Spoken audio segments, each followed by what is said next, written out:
Imagine walking into the doctor's office, sitting down. The doctor comes in and says, "Tell me what's going on." And you say, "Oh, my neighbor's cholesterol is terrible. My coworker really needs to lose 15 pounds, and my brother doesn't exercise as enough as he should. But me, my blood pressure's right where it's supposed to be, and I just want to let you know my right knee is great."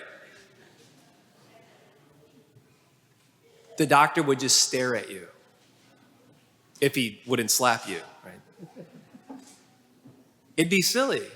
It'd be silly to do that. It could even be deadly, right? Living in that perpetual spot, like in the doctor, like in the realm when something could be quietly killing you. This is how St. Augustine, he commented on this gospel and saying how this Pharisee is like going into the doctor's office and doing just that.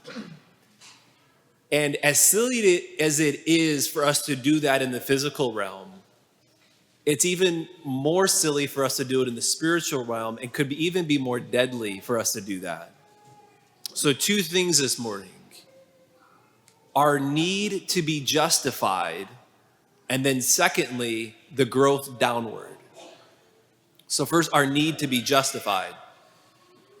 Yesterday morning after Fit Shepherds, Deacon Tim he gave a little reflection for Marino on our gospel today. And he started off by mentioning the moment in which the Pharisee stood up in the temple and he prayed that prayer that he did. "Thank God I'm not like the rest of humanity, a greedy, adulterous, or like this tax collector over here."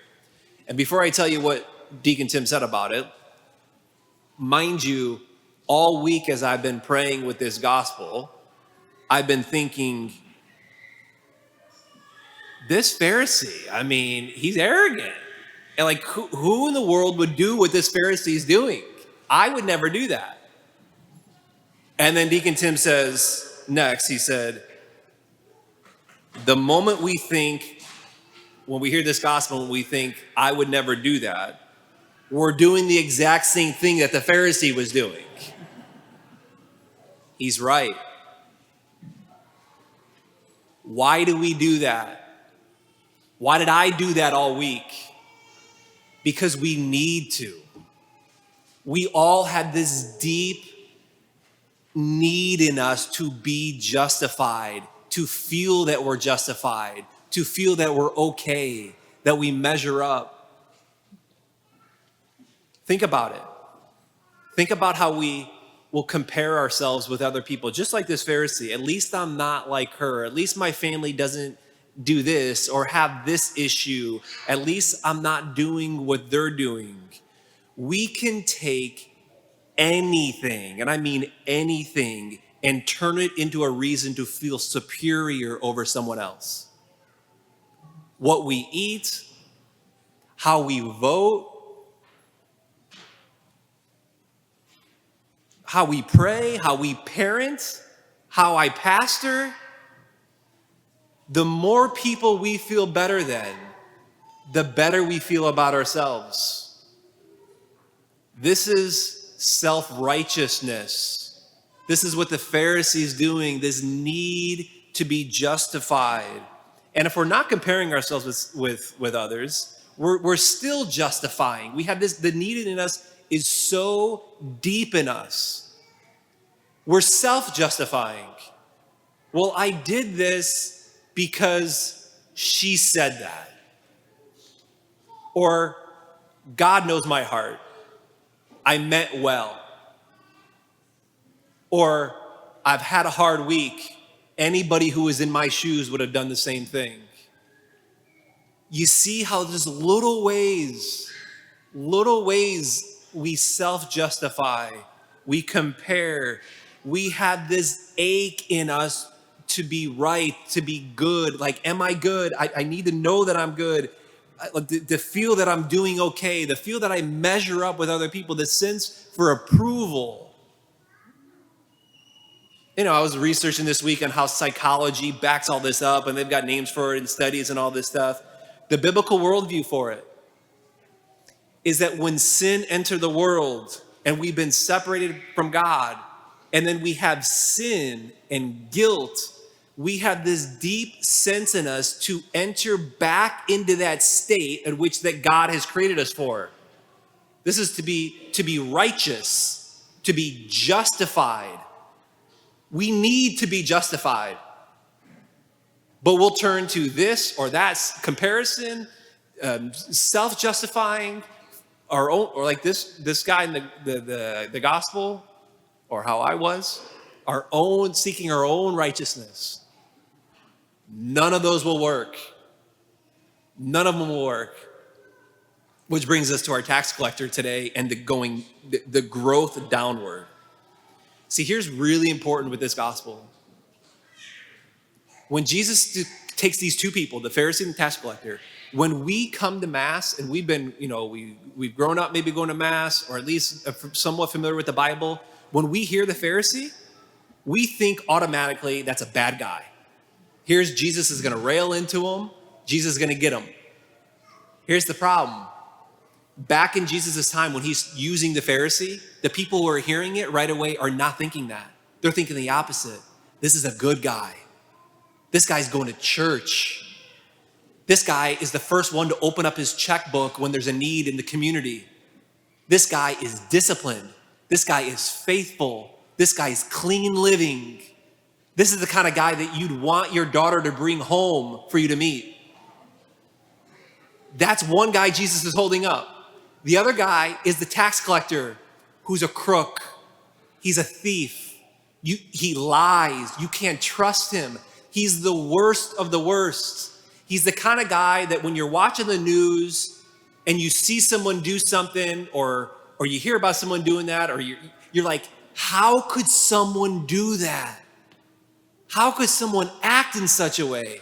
That's who Jesus is holding up to compare. The worst of the worst and the best of the worst, or the best of the best. And the shock of it all is that the one who went home justified is the tax collector. The worst of the worst. The not good guy went home justified. Because he did the exact opposite thing that the Pharisee did. He doesn't defend himself. He doesn't compare himself. He doesn't feel the need to prove himself. Rather, the text says he beat his chest. He even looked down and said, "Oh God, be merciful to me, a sinner." That's it. That's all he said. And with that, he went home justified. Now look how we begin every single Mass. We strike our chest. We beat our breasts 3 times. Through my fault, through my fault, through my fault. Right after that, the Kyrie, Lord have mercy. Christ have mercy. Lord have mercy. The church is pleading for us to, when we enter to Mass and we approach God and we approach the Holy of Holies, is to come with the inner disposition of the tax collector. To not come to Mass, to not approach God as self-righteous and not needing anyone, but rather as a sinner who needs mercy and who needs healing. It is not insignificant that our liturgy places at the very beginning the way in which we have the beginning of the liturgy. Striking our breast, Lord have mercy. Places humility at the beginning of Mass. And there's how Jesus sums up the parable. Whoever exalts himself will be humbled, and whoever humbles himself will be exalted. What is that to say? That the growth in the spiritual life, the way in which we're sanctified, the way in which we become holy, the way we become closer to God, is not by rising up this ladder, but rather it's a descent down. All the saints and the spirituals masters talked about the growth in the spiritual life is not a climbing up, it's a climbing down.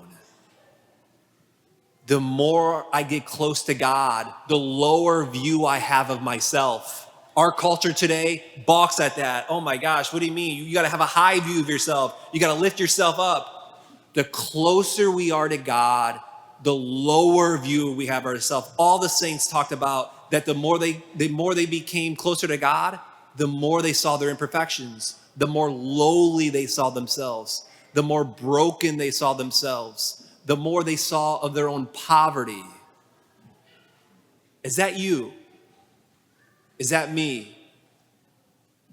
Is that the direction I'm going?